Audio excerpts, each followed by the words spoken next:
Well, 2020 was always destined to be a difficult year for the Prime Minister and his government. After being downgraded to minority status in last year's election, there were questions as to if Justin Trudeau's Liberals would survive even a few months before being toppled. Well, survive they did, though narrowly on a few occasions. But nobody could have seen the tumultuous year that would play out here in Ottawa.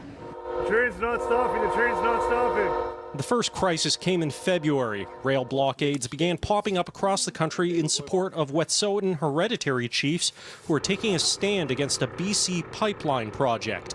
Via service ground to a halt, and critical supplies couldn't be delivered as the government attempted to end the standoff.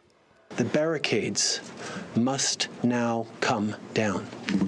The injunctions must be obeyed, and the law must be upheld. A land rights deal was reached in early March that brought down the blockades and kept the pipeline project alive. Black Lives Matter! Canadians were wrestling with the reality of racial inequality throughout 2020. The PM was among those taking a knee and lending his voice to the Black Lives Matter movement. Anti-black racism is real. Unconscious bias is real. And systemic discrimination is real, and they happen here in Canada. Those demonstrations came amid one of the toughest political challenges imaginable, a global pandemic.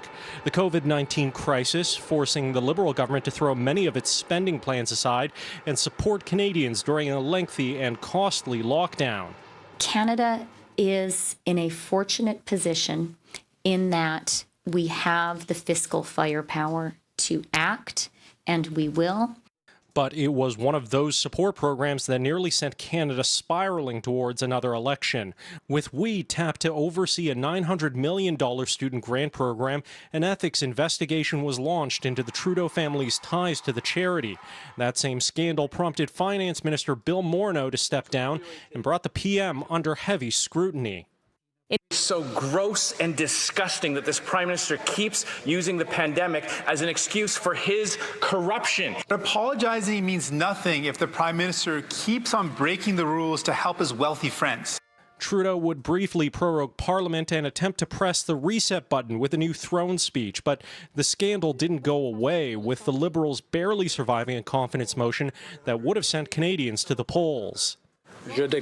I declare the motion defeated. Well, with much of the country now battling a fierce second wave of COVID, the challenges facing Trudeau's government going into the new year are clear.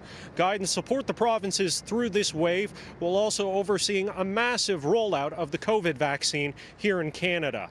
In Ottawa, Xiaoli Li, City News.